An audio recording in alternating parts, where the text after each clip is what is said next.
반갑습니다. 네. 제가 그 전에 이제 금요 예배 때, 금요 기도회 때, 그 전 말씀을 제가 나누었었는데요. 그때 이제 바울이 갈라디아 교회에 이제 복음과 자유를 가르쳤고 있는데도 불구하고 천박한 초등학문과 율법과 날과 달과 절기해를 따라가는 그런 제약들을 벌이고 있다는 것에 왜 그 율법을 다시 한번 더 돌아가려고 하느냐라고 제가 설교를 했었습니다. 그리고 이때까지 가르쳐 왔고 이 가르쳤던 것들이 헛될까 걱정된다라고 제가 말씀을 드렸습니다. 그러면서 오늘 13절과 14절 말씀을 보시면 이제 말씀에서 바울이 갈라디아 교회 사람들을 처음 만났을 때를 회상합니다. 먼저 13절 말씀을 보시면 내가 처음에 육체의 약함으로 말미암아 너희에게 복음을 전한 것을 너희가 아는 바라라고 기록이 되어 있습니다. 이 말씀에서 생각할 수 있는 것은 바울이 갈라디아 사람들을 처음 만났을 때 실제로 몸이 좀 많이 약했던 걸로 보입니다. 그리고 15절 말씀 같은데 보시면 눈이라도 빼어 나에게 주었느니라 라고 기록이 되어 있습니다. 이 말씀을 보았을 때 바울이 눈이 좀 좋지 않았을까라고 추측은 할 수 있습니다. 하지만 신학자들이 하는 말로는 수많은 고난과 역경과 정말 초라한 모습으로 갈라디아 교회 사람들을 만났다라고 합니다. 정말 볼품이 하나도 없고 너덜너덜한 상태에서 갈라디아 교인들을 만났다라는 것입니다. 그런 상황 가운데서도 정말 누가 보더라도 가까이 하기 어려울 만큼 정말 초라해 보이는 그 바울의 모습을 갈라디아 교회가 만나게 된 것입니다. 그러면서 14절 말씀에 너희가 시험하는 것이 내 육체에 있으되 이것을 너희가 없이 여기지도 아니하고 버리지도 아니하고 오직 나를 하나님의 천사와 같이 또는 그리스도 예수와 같이 영접하였도다 라고 말씀하고 있습니다. 처음 바울을 본 갈라디아 교회 사람들은 바울의 모습에 시험들 만큼의 모습일지라도 그 모습에 시험되지 않았다라고 합니다. 그리고 심지어 없인 여기지도 아니하고 정말 없인 여기지도 아니하고 심지어 그것뿐만 아니라 없인 여기지 아니하고 그냥 천사와 같이 하나님의 천사와 같이 또는 그리스도 예수를 영접하는 것과 같이 맞이했다라고 합니다. 바울의 모습과 상관없이 그냥 하나님의 천사처럼 혹은 그리스도 예수처럼 맞이했다라고 말하고 있습니다. 여기서 이제 하나님의 천사같이 맞이했다라는 것을 조금 오해하시면 안 됩니다. 마치 그냥 천사님이 오셨다 이런 느낌이 아닙니다. 여기서 말하는 이 천사같이 맞이했다라고 하는 것과 그리스도 예수를 영접했다라고 말하는 것은 바울이 전한 그 복음, 바울이 전한 그 예수 그리스도에 대한 복음을 아무 편견 없이 받아들였다라는 것을 의미합니다. 아무 편견 없이 바라보았다는 것입니다. 여기서 보았을 때 정말 바울을 대하던 갈라디아 교회 사람들은 누구보다 동력자로서 더 나아가서 정말 사랑함으로 함께 있음을 알 수가 있습니다. 그런데 바울은 갈라디아 교회를 향하여서 왜 달라졌느냐라고 말하고 있습니다. 15절 상반절 말씀해 보시면 너희의 복이 지금 어디 있느냐 내가 너희에게 증언하노니 라고 이야기를 하고 있습니다. 바울이 너의 복음이 어디 있냐고 너희들의 가운데 있던 그 복음이 어디 있냐라고 질문을 합니다. 그러면서 16절과 17절 말씀해 보시면 그런즉 내가 너희에게 참된 말을 함으로 원수가 되었느냐 그들이 너희에게 대하여 열심 내는 것을 좋은 뜻이 아니요 오직 너희를 이간시켜 너희로 그들에게 대하여 열심을 내게 하려 함이라. 아멘.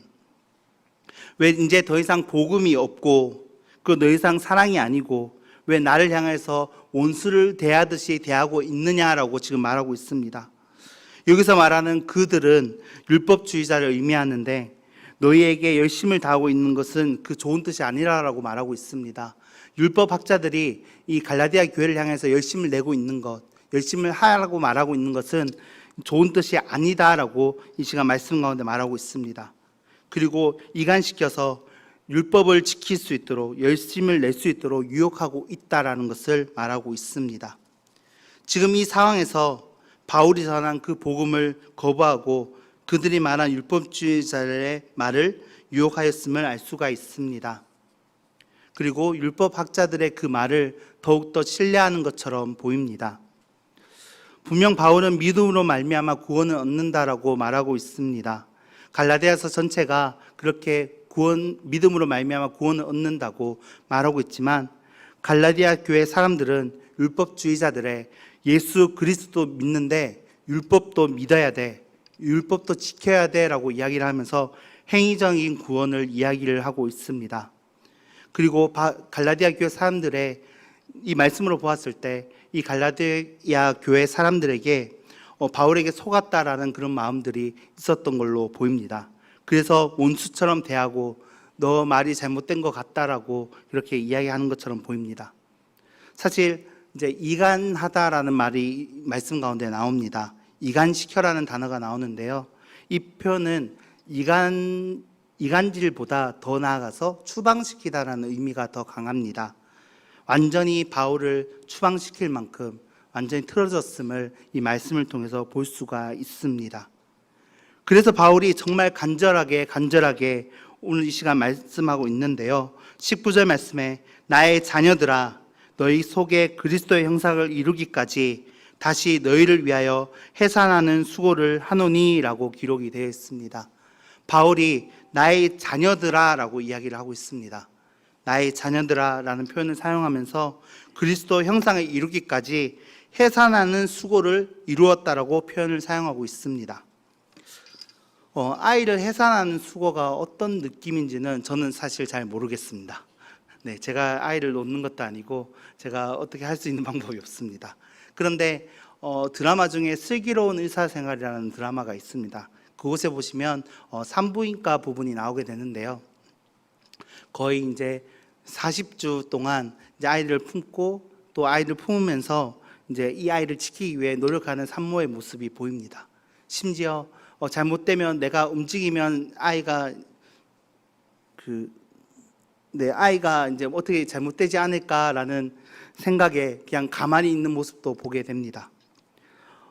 그리고 아이가 잘못되면 이게 또 나의 잘못인가라고 생각할 수도 있는 모습들을 보게 됩니다. 마치 바울이 말했던 이 해산하는 고통이 이 이제 갈라디아 교회 사람들을 정말 어린아이와 같이 정말 말씀으로 양육하고 수고했다라는 것을 볼 수가 있습니다. 전 말씀으로 가르치면서 어린아이 때부터, 신앙의 어린아이 때부터 지금까지 정말 조심히 이렇게 가르치고 했다라는 것을 볼 수가 있습니다. 그래서 바울이 이렇게 이야기를 합니다. 20절 말씀에 내가 이제라도 너희와 함께 있어 내 언성을 높이려 함은 너희에 대해서 유혹이 있음이라 라고 말하고 있습니다. 내가 이제라도 너희를 만나서 내가 언성을 높이려 하는 모습은 그만했으면 좋겠다라고 이야기를 하고 있습니다. 내가 너희를 어떻게 대해야 될지 모르겠고 내가 어떻게 강구하고 있는지를 어떻게 모르겠다라고 이야기를 하고 있습니다. 이것으로 보았을 때 정말 바울은 갈라디아 교회를 향해서 자녀와 같이 보았다는 것을 볼 수가 있습니다. 너무나도 사랑했고 또 너무나도 정말 마음이 찢어질 만큼 아파했던 모습이 바울의 모습이었습니다. 하지만 율법학자들에 대한 그 인하여서 원수가 되고 더 이상 바울이 이 원수로 대하는 그 갈라디아 교회 사람들을 향해서 볼 때 정말 마음이 찢어지도록 정말 해산하는 고통으로 마음 아파했음을 볼 수가 있습니다. 사랑하는 성도 여러분, 누구보다도 바울의 모습은 바울의 모습 그대로 받아줬던 갈라디아 교회 사람들이었습니다.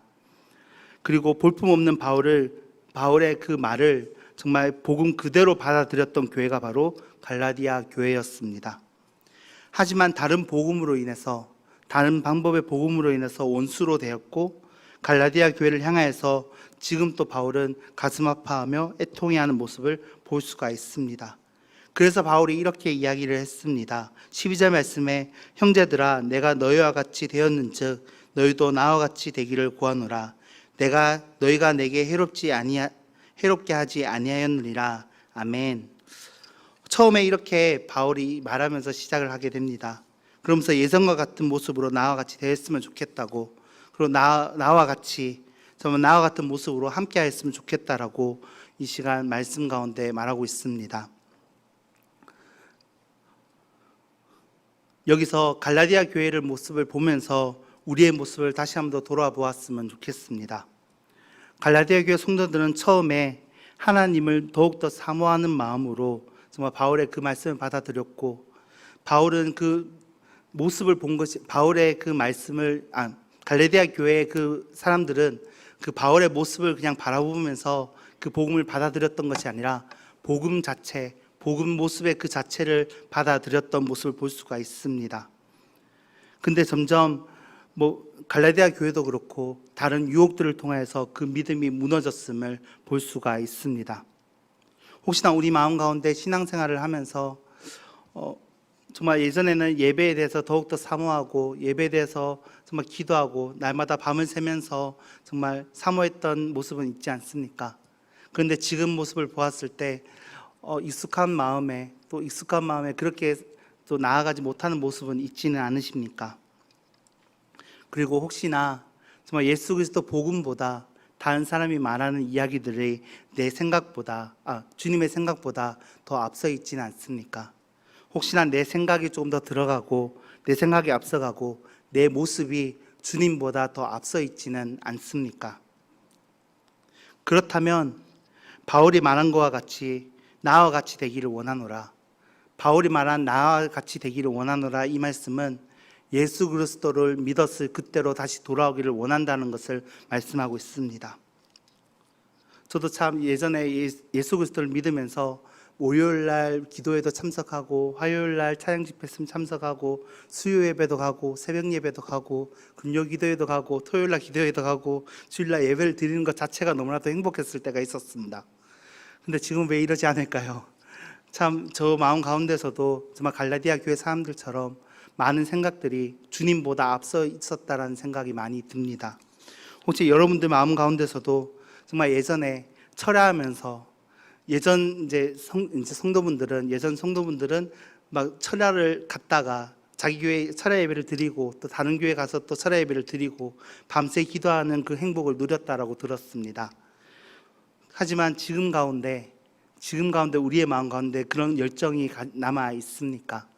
혹은 다른 수많은 이야기를 통하여서 이 복음이 제쳐져 있고 복음이 그 뒤로 가 있는 그런 모습으로 있지는 않으십니까? 만약 우리 마음 가운데 이 갈라디아 교회 사람들처럼 이 율법이 앞서 있던 것처럼 우리 마음 가운데 다른 것이 앞서 있었더라면 이제는 주님이 나의 앞에 있기를 원합니다. 정말 더욱더 다른 복음이 아니라 정말 예수 그리스도 복음을 품으면서 가장 순수했던 그 마음으로 다시 한번 회복하기를 원합니다. 정말 우리는 주 없이 살 수 없습니다. 우리는 주님만 있어야만 합니다. 그렇게 해서 정말 우리는 주님만 있으면 충분하다는 것을 날마다 고백하며 혹시나 다시 한번 더 예전에는 그랬지, 예전에는 이랬지, 이게 아니라 다시 한번 더 그 열정을 회복하고 그리고 예수 그리스도 앞에 더욱더 간절히 구하며 기도하며 주님을 다시 한번 더 만날 수 있는 우리 모든 성도분들이 되시기를 간절히 소망합니다.